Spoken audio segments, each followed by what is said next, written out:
اعوذ باللہ من الشیطان الرجیم بسم اللہ الرحمن الرحیم۔ آصف اسلامک ٹی وی کے پیارے دوستو، السلام علیکم ورحمۃ اللہ وبرکاتہ۔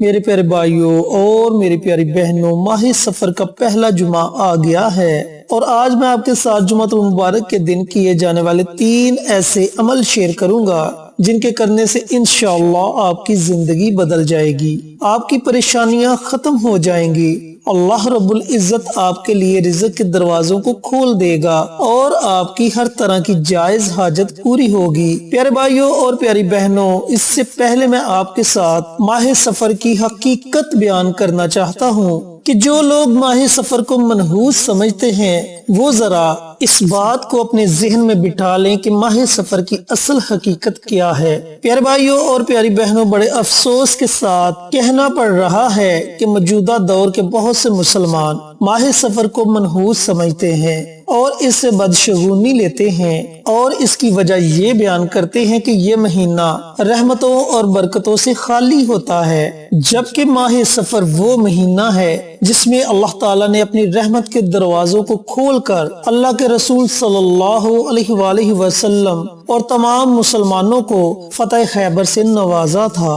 بعض حضرات اس ماہ میں شادی یا کوئی خوشی کا کام نہیں کرتے ہیں اور وجہ یہ بتلاتے ہیں کہ اس ماہ میں حسن بن علی رضی اللہ تعالی عنہ کا انتقال ہوا تھا، جبکہ ہمارے پیارے نبی سرور کائنات حضرت محمد مصطفیٰ صلی اللہ علیہ وآلہ وسلم نے حضرت صفیہ رضی اللہ تعالی عنہا سے ماہ سفر میں ہی شادی کی تھی، اور بہت سے مسلمان ماہ سفر سے نہیں بلکہ انسان یا بلی وغیرہ کو منحوس سمجھتے ہیں اور ان سے بدشگونی لیتے ہیں۔ مثلاً ایک انسان جب اس کا کوئی کام خراب ہو جاتا ہے تو وہ کہتا ہے کہ اس کام کو ہاتھ میں لینے سے پہلے میں نے فلاں کا چہرہ دیکھا تھا، وہ منحوس ہے، یہ اس کی وجہ سے ہوا ہے۔ اسی طرح اگر بلی کسی بدشگونی لینے والے کے سامنے سے گزر جائے تو وہ سمجھتا ہے کہ بس جس کام کے لیے جا رہا تھا اب وہ کام نہیں ہوگا، کیونکہ بلی نے راستہ کاٹ دیا ہے، اس وجہ سے وہ اپنے کام کو انجام دینے سے رک جاتا ہے۔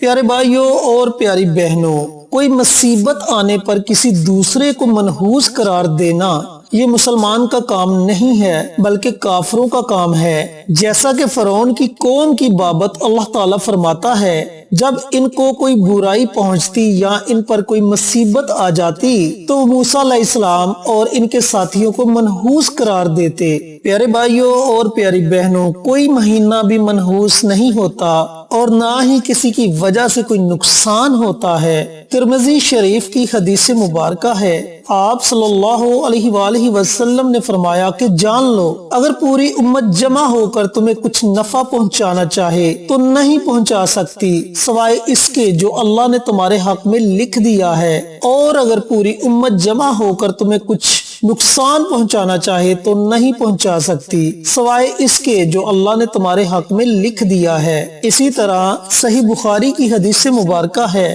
کہ ایک مسلمان کے شایان شان یہ ہے کہ وہ اچھا شگون لے، کیونکہ رسول اللہ صلی اللہ علیہ وآلہ وسلم اچھا شگون لیتے تھے اور اسے پسند فرماتے تھے۔ پیارے بھائیوں اور پیاری بہنوں، میری بات کی آپ کو سمجھ آ چکی ہوگی کہ سفر کا مہینہ منحوس مہینہ نہیں۔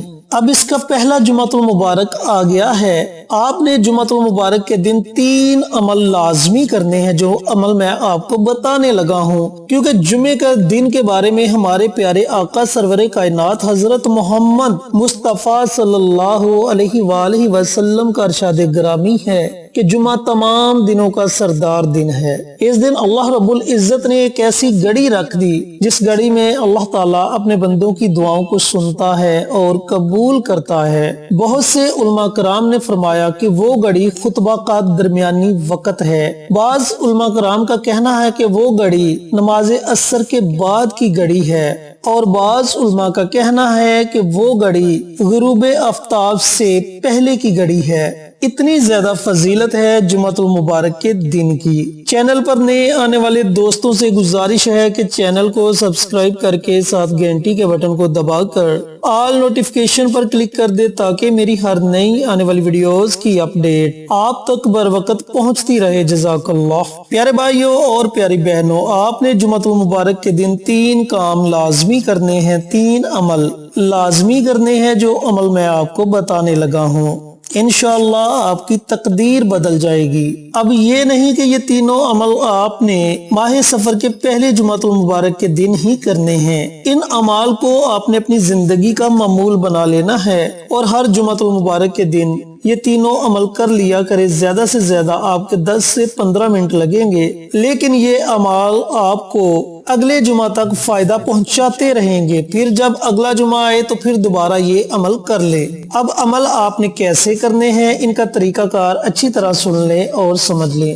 پیارے بھائیوں اور پیاری بہنوں، جمعۃ المبارک کا پورا دن آپ کے پاس ہے، لیکن اگر آپ یہ اعمال نماز عصر کے بعد کرتے ہیں تو ان کی فضیلت اور زیادہ بڑھ جائے گی، کیونکہ جیسا میں پہلے بتا چکا ہوں کہ جمعہ کے دن ایک ایسی گھڑی ہوتی ہے جس گھڑی میں اللہ تعالیٰ اپنے بندے کی دعا کو سنتا ہے اور قبول کرتا ہے۔ پیارے بھائیوں اور پیاری بہنوں، آپ نے جو پہلا کام کرنا ہے وہ ہے درود پاک۔ اب درود پاک کی اتنی زیادہ فضیلت ہے، اتنی زیادہ فضیلت ہے کہ آپ جس مقصد کے لیے بھی درود پاک پڑھیں گے آپ کو اس میں کامیابی ملے گی۔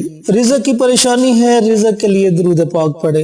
اولاد نافرمان ہے، اولاد کو فرما بردار بنانے کے لیے درود پاک پڑھے۔ بچوں یا بچیوں کے رشتے کے معاملے میں پریشان ہے، درود پاک کا ورد شروع کر دیں۔ یعنی کہ کسی بھی معاملے میں آپ پریشان ہیں، درود پاک کا ورد شروع کر دیں۔ کوئی بھی درود پاک آپ پڑھ سکتے ہیں، صلی اللہ علیہ وآلہ وسلم، درود ابراہیمی پڑھیں، یہ آپ کی اپنی مرضی ہے، لیکن جمعۃ المبارک کے دن آپ نے کم از کم 3 تسبیحیں درود پاک کی پڑھنی ہے۔ اگر آپ 3 تسبیحیں درود پاک کی نہیں پڑھ سکتے تو 1 تسبیح تو لازمی پڑھیں، یعنی کہ 100 مرتبہ کوئی بھی درود پاک آپ جمعۃ المبارک کے دن لازمی پڑھیں۔ یہ آپ نے پہلا کام جمعۃ المبارک کے دن کرنا ہے۔ وقت کی کوئی قید نہیں، لیکن اگر عصر کے بعد پڑھیں گے تو اس کا اور زیادہ فائدہ ہوگا۔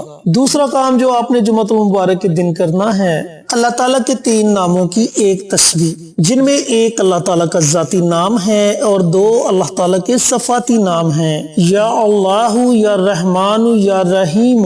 یہ 3 اللہ تعالیٰ کے نام ہیں، جن میں ایک اللہ تعالیٰ کا ذاتی نام اور 2 اللہ تعالیٰ کے صفاتی نام ہیں۔ ان تینوں ناموں کو آپ نے اکٹھا پڑھ کر ایک تصور کرنا ہے۔ یا اللہ، یا رحمان، یا رحیم، یہ ایک ہو گیا۔ یا اللہ، یا رحمان، یا رحیم، یہ 2 ہو گئے۔ اس طریقے سے آپ نے 100 مرتبہ اللہ تعالیٰ کے یہ تینوں نام پڑھنے ہیں۔ اور تیسرا کام جو آپ نے کرنا ہے وہ ہے سورۃ کوثر کی تلاوت۔ سورۃ کوثر کی آپ نے 1 تسبیح پڑھنی ہے، یعنی کہ 100 مرتبہ آپ نے سورۃ الکوثر پڑھنی ہے۔ اس کے شروع میں ہی آپ نے بسم اللہ پڑھنی ہے، اس کے بعد آپ بنا بسم اللہ کے سورۃ کوثر کی تلاوت کر سکتے ہیں۔ سورۃ کوثر کی فضیلت کے بارے میں آپ بخوبی جانتے ہیں کہ یہ ایک ایسی مبارک سورت ہے، جب کفار مکہ نے آپ صلی اللہ علیہ وآلہ وسلم کو اولاد کے تانے دینے شروع کیے تو اللہ رب العزت نے آپ پر اس سورت کو نازل کیا۔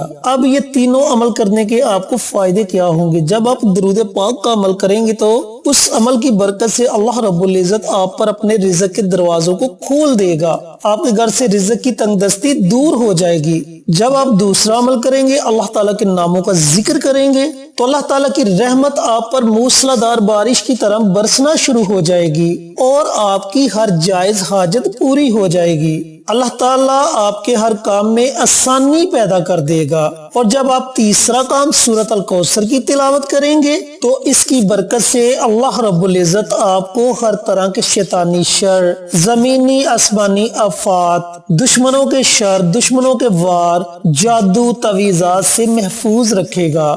تو پیارے بھائیوں اور پیاری بہنوں، جمعۃ المبارک کے دن آپ نے یہ 3 کام لازمی کرنے ہیں۔ انشاءاللہ ان کے فوائد سے اللہ رب العزت آپ کو ضرور نوازے گا۔ اللہ تعالیٰ سے دعا گو ہوں کہ اللہ پاک جمعۃ المبارک کے دن یہ 3 عمل مجھے بھی، میرے تمام بھائیوں کو، میری بہنوں کو کرنے کی توفیق عطا فرمائے اور صدقہ جاریہ سمجھ کر دوسروں کے ساتھ شیئر کرنے کی توفیق عطا فرمائے، آمین۔ انشاءاللہ پھر کسی نئی ویڈیو کے ساتھ اچھے وظائف کے ساتھ آپ کی خدمت میں حاضر ہوں گے۔ تب تک کے لیے اجازت دیں۔ السلام علیکم ورحمۃ اللہ وبرکاتہ۔